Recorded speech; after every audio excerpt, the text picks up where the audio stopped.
O Atos do Dia está de volta e nesta sexta-feira nós vamos falar sobre política e saúde regional, a começar pela movimentação política em relação ao PSDB, porque na tentativa de se restabelecer no cenário regional após resultados ruins na eleição de 2018, o PSDB regional se movimenta então em busca de novos caminhos para fortalecer então nomes com foco em 2020. Em Lorena, o partido que contava com o prefeito Fábio Marcondes, que deixou a sigla em 2018, já está nesse processo então de escolha de uma nova diretoria, né, Éder? Perfeito. Na verdade, deu muito assunto, né? Muito pano para manga, que nem diz na política, e muitos comentários de esquina essa briga de lideranças, porque já havia uma profecia, diz que Caraguatatuba ia incentivar uma intervenção aqui para ir com a finalidade de tirar o partido da base de apoio ao prefeito Fábio Marcondes, que já deixou o partido antes do período eleitoral, né? Por conta de não estar contente com os rumos que o partido pegou em função das candidaturas, primeira da filha do ex-prefeito de Caraguatatuba, Michele Veneziani, aqui na cidade, juntamente com os opostos, apoiado pelos opostos do prefeito Fábio Marcondes. Ele achou que isso aí foi um ato assim meio desagradável. Aí ele se sentiu desconfortável no partido e deixou o partido, já que ele apoiava o Totô no período da eleição. Totô é deputado estadual. De maneira que, como profetizado, ocorreu. O partido estava agendado para a sua convenção no próximo domingo e agora, na segunda-feira, recebe um ofício do presidente estadual do partido, deputado Pedro Tobias, dizendo que o partido estava sob intervenção e proibindo a convenção, a realização da convenção, a ser marcado de uma outra forma extraordinária quando se acertaram as lideranças do partido. É importante dizer que no PSDB hoje tem uma figura muito importante, aliás, duas. Renato Marton, que já é um prefeiturável aqui na cidade, prefeiturável política é quando a gente refere a alguém que pretende ser candidato a prefeito, e também o Luiz Fernando, que foi ex-presidente da Câmara, também foi ex-secretário de administração do prefeito Fábio Marcondes, e é amigo, aliado de primeira hora do prefeito Fábio Marcondes. Então, de maneira que tem um espólio muito importante de pessoas, de liderança dentro do PSDB. Agora resta saber o que essas lideranças vão fazer, dependendo para o comando de quem deva ir o PSDB, né? Mas que isso aí está sendo mexido supostamente pela mão do ex-prefeito de Caraguatatuba, o Antônio Carlos, isso é quase 100% quase que provável. E está dando o que falar, né? Muito o que falar. E aproveitando que o assunto é política, a gente vai falar sobre Guaratinguetá, porque após a rejeição das contas do ex-prefeito Francisco Carlos, referentes ao ano de 2013, por 8 votos a 3, tramita pelas comissões da Câmara ou as contas de 2016, né, Éder? Também contas rejeitadas pelo Tribunal de Contas e está dando o que falar na cidade. E se não bastasse uma, são duas agora, né? Se com uma conta rejeitada ele já, segundo a lei da ficha limpa, não poderia disputar a eleição, agora vem uma para referendar esse impedimento. Se bem que ele discursa pelas esquinas, através dos amigos, que isso aí não seria um impedimento, né? Mas o PSDB também elege no próximo domingo o seu diretório na cidade de Guaratinguetá. Lá não está sob intervenção, mas o filme do ex-prefeito Francisco Carlos torna-se velado. E a aposta no mercado político é se o placar da votação da primeira conta rejeitada de 2013, 8-3, se repita com a segunda conta.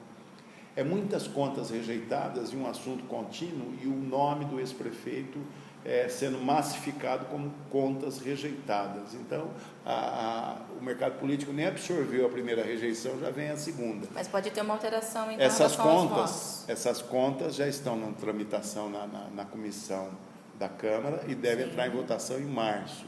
Segundo informações, pode ser que altere a votação, em vez de ser 8-3 o placar, pode ser 7-4, já que um dos vereadores que votou contrário a aprovação das suas contas de 2013, se arrependeu um pouco, até porque no período em que o homem foi prefeito, ele teve bastante indicados na prefeitura, né? Então, de repente, as coisas podem ser, mas não é o suficiente para que aprove a conta do ex-prefeito. E ainda que aprove essa, ele já tem a outra rejeitada. Então, a probabilidade de, em 2020, ex-prefeito Francisco Carlos não disputar as eleições é bem provável. Então, Éder, vamos ver como que vai ficar essa situação então em Guaratinguetá relacionada às contas do Francisco Carlos relacionadas a 2016. Agora, para fechar então os assuntos debatidos do Atos do dia desta sexta-feira, vamos dar um pulo em Pindamonhangaba e falar sobre saúde, porque a Prefeitura divulgou um balanço que revela uma taxa preocupante de ausência injustificada em exames e consultas médicas agendadas no município referente aos 2 últimos anos. Era, de acordo com a Secretaria de Saúde, no ano passado, 46.192 pacientes não compareceram a consultas agendadas. O índice é 47% maior do que casos de 2017, que totalizaram, então, 31.287 pacientes. Em 2018, a Clínica Médica da Unidade Básica de Saúde do Crispim foi a que registrou maior taxa, contabilizando 4.345 casos. Na sequência aparece, então, o setor de ortopedia do Centro de Especialidades Médicas e a Unidade de Saúde da Mulher do São Benedito. Agora, já em relação aos exames médicos, o município teve um aumento de quase 1% de ausências no comparativo entre os 2 últimos anos. De acordo com a secretária de Saúde, a Valéria Santos, esses atos prejudicam, é claro, a capacidade de marcação de consultas e principalmente o aumento de prazo de espera de outros pacientes. Agora, a Prefeitura, então, planeja umas conscientizações para chegar, então, à população. É interessante que saúde sempre foi assunto pejorativo com relação à Prefeitura, à administração do prefeito Israel Domingues. Sim. Então, você percebe que a população que reclama também é aquela que falta em consultas. Proporcionalmente, muitas dessas pessoas já tiveram na fila da reclamação e depois da consulta agendada não comparece para a efetivação da mesma. É um número então, expressivo, fica difícil, né? E que coisa feia esse cano, né? Eu não sei se, de repente, existe alguma ferramenta de conscientização, mas, na verdade, é o seguinte... Apura-se, então, que nem toda reclamação da população com relação a atrasos, dificuldades para marcar a consulta, deva ser culpa do prefeito, né? Muitas vezes é da própria população, porque um que vai, marca, consegue marcar a consulta, consegue agendar o dia e depois falta, ele está proporcionando que outros deixam de ter esse benefício. E por conta disso, a coisa estoura nas redes sociais, com críticas pesadas ainda à administração. É preocupante esse quadro, mas lamentavelmente real. Em outras cidades, rapidamente falando, isso ocorre. Por exemplo, quem frequenta um dos AMES, ou de Caraguatatuba no litoral, ou de Lorena, AMES o ambulatório médico de especialidades, né, que é uma organização do governo que cuida de consultas em massa, já tem um placar lá que informa no mês quantas faltas tiveram nas consultas. A mesma coisa que está acontecendo em Pindamonhangaba ocorre também nesses grandes centros de atendimento às pessoas, aos pacientes, lamentavelmente.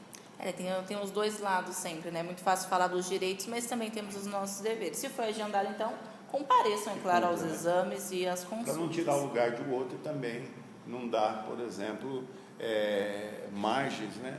A, de repente, ficar ocioso, né? O profissional de saúde fica lá ocioso esperando o paciente, cadê o paciente? Não, e prejudica a própria população. Mas nós ficamos por aqui, nos siga nas nossas redes sociais, se inscreva também no nosso canal no YouTube e semana que vem tem muito mais.